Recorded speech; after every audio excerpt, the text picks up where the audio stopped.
안녕하세요, 블랙스완입니다. 자, 미국 지수가 바닥을 다질 듯 하면서도 이 확실한 반등을 못하면서 이 변동성이 큰 그런 장세가 계속 이어지고 있는데요. 자, 어제도 장 초반에는 강하게 출발을 했지만 장 막판으로 갈수록 꺾였죠. 자, 그나마 종료 직전에 매수세가 다시 유입이 되면서 소폭 상승으로 마감을 했습니다. S&P 500은 0.31% 상승했고 나스닥 지수도 0.4% 상승했는데, 자, 시장은 인플레이션의 정점이 확인이 돼야지만 다소 안정세를 찾으면서 상승 반전을 본격적으로 꾀하지 않을까 생각을 합니다. 자, 이번 주에 이 미국의 소비자 물가 지수인 CPI 지수가 발표가 되죠.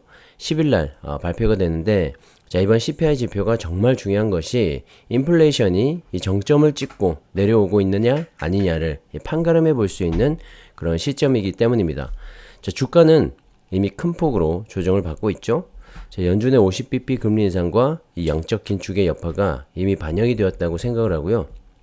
자, 그런 관점에서 이 CPI 지수의 하락은 연준의 금리 인상이 이 물가 상승을 억제하는 그런 효과가 나타나고 있다는 반증이기 때문에 주식시장에는 호재로 작용을 할 수밖에 없고요. 자, 그렇기 때문에 이번 한 주 이 주가의 흐름은 큰 변화 없이 이어지는 그런 횡보장이 연출이 되지 않을까 생각을 합니다. 자, 이제 주식시장의 장 초반 상승세를 억제시킨 원인 중에 하나가 바로 10년물 국채 금리의 상승이었죠. 3%를 넘어서면서 이 주가의 상승에 어느 정도 제동을 거는 모습이었습니다. 하지만 10년물 국채 금리가 3%를 넘어서는 이 상승세에도 불구하고 시장은 오히려 상승 마감을 했죠. 인플레이션 우려로 인한 국채 금리의 상승이지만 시장은 이미 연준의 긴축 우려를 이미 상당 부분 가격에 녹여왔던 만큼 크게 흔들리지 않는 모습이었습니다. 자, 내성이 생긴 거죠.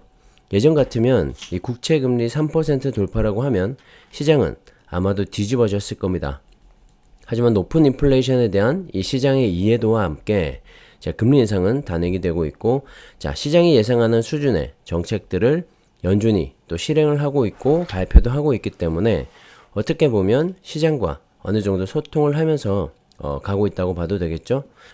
자, 그렇기 때문에 어제 10년물 국채 금리의 이 3% 돌파에도 시장은 크게 흔들리지 않았고, 이번 주에 발표될 CPI 지수에 주목하고 있는 점을 다시 한번 보여주고 있지 않나 생각을 합니다. 자, 결국엔 이 물가가 잡히고 있는지에 대한 관심이 시장에서는 가장 큰 것 같고요.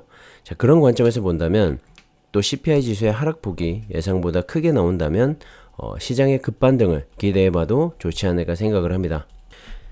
자, 이제 미국 상무장관이 40년 내 최고로 치솟은 인플레이션을 잡기 위해서 대중관세를 철폐하는 것이 합리적이다라고 말을 했습니다.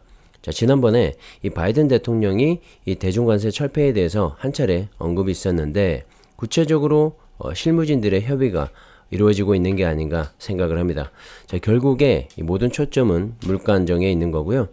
치솟는 물가를 잡기 위해서는 이 모든 수단을 동원하겠다는 미국의 강한 의지를 보여주는 대목이지 않나 생각을 합니다. 어쨌든 대중관세가 철폐가 되고 나면 트럼프 행정부부터 이어온 이 미중 무역 갈등이 어느 정도 해소되는 그런 국면을 맞게 되지 않을까 생각을 하고요. 자, 그렇게 된다면 증시에는 또 호재로 작용을 하겠죠. 제닛 옐런 이 재무장관 역시 대중관세 폐지가 인플레이션을 길들이는데 도움이 될 것이라고 발언을 하면서 미국 행정부의 경제를 담당하고 있는 재무장관과 상무장관이 모두 이 대중관세 폐지 쪽으로 무게를 실어주고 있는 모습입니다. 다만 이 대중관세의 주무부서인 무역대표부는 이 중국이 불공정한 무역 관행을 아직도 고치지 않고 있다면서 이 대중관세 철폐에 대해서 다소 냉소적인 모습을 보이고 있는데요. 자, 하지만 현재 상황을 고려해보면 무역 대표부도 바이든 행정부의 압력에 따라 조만간 대중관세 철폐 쪽으로 가닥을 잡지 않을까 생각을 합니다. 자, 시간 문제인 것 같고, 자, 그렇게 되면 하반기에 다시 한번 중국의 이 경제가 살아나면서 전 세계적인 주가의 흐름에도 긍정적인 영향을 미치지 않을까 생각을 합니다. 자, 최근에 상하이 봉쇄 조치가 해제가 됐고, 이어서 지난해 미국 증시 상장을 강행해서 지속적인 이 중국 당국의 압박을 받아오던 디디 추싱에 대해서 중국 규제 당국이 조사를 마무리할 것이라고 합니다. 자, 1년간의 조사가 드디어 마무리가 되는 건데요.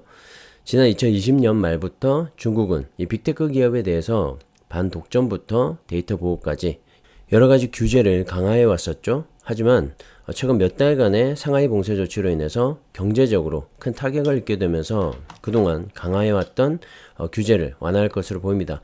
자, 이 소식 역시 미중 무역 갈등 해소와 더불어서 중국 경제에 다시 한번 활력을 불어넣는 계기가 될 것 같고요. 자, 외국인들의 자금이 다시 한번 유입이 되면서 주가 상승에도 긍정적이지 않을까 생각을 합니다. 자, 그렇게 되면 이런 빅테크 기업들 뿐만 아니라 중국 기업들이 전반적으로 살아나는 그런 계기가 될 수가 있을 것 같고요. 자, 하반기 중국의 강력한 부양책과 함께 증시 상승을 견인할 수 있지 않을까 기대가 됩니다. 자, 물론 이번에 중국의 봉쇄 조치와 이 기업 규제로 인해서 중국 시장을 외면하시는 분들도 많이 계신데요. 또 성장성만큼은 큰 시장이기 때문에 이 좋은 섹터에 적절한 비중으로 투자하는 것도 괜찮지 않을까 생각을 합니다. 자, 개인적으로는 2차 전지 산업을 좋게 보고 있고요. 특히 국내에 상장된 타이거 차이나 전기차 ETF는 확실히 최근에 바닥을 찍고 올라오고 있죠. 빠르게 회복 중에 있고요. 이 전기차의 확장에 따른 가장 큰 수혜는 2차 전지 배터리가 차지하지 않을까 생각을 합니다. 참고하시면 좋을 것 같고요. 자, 최근에 미국이 전기차 시장에서 두각을 나타내고 있죠.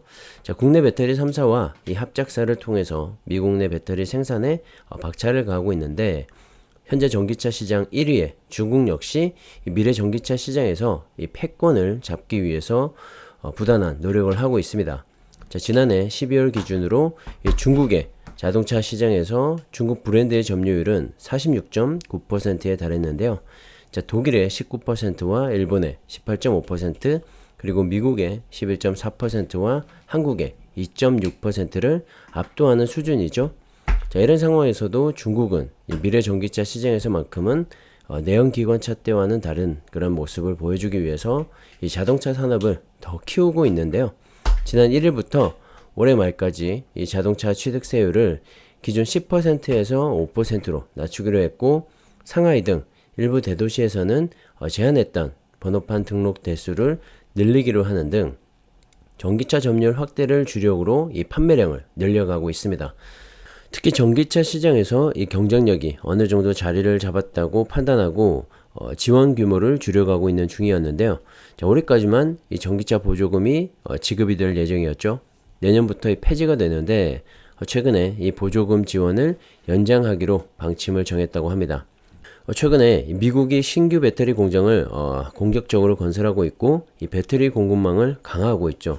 약 4조 원 규모의 지원책을 발표하면서 중국도 다시 한번 이 전기차 투자에 박차를 가하는 모습이고요.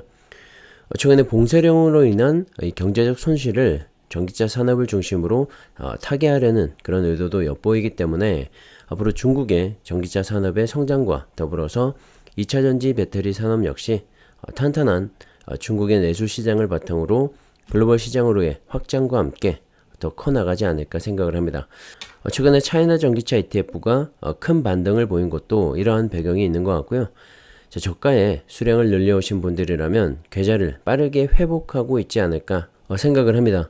자, 결국엔 산업의 이 성장성을 보고 꾸준히 투자하는 게 맞다고 생각을 하고요. 앞으로도 여러 가지 변동성이 있겠지만 긴 호흡으로 가져가 보시면 어떨까 생각을 합니다. 자, 오늘은 여기까지 하겠습니다. 감사합니다.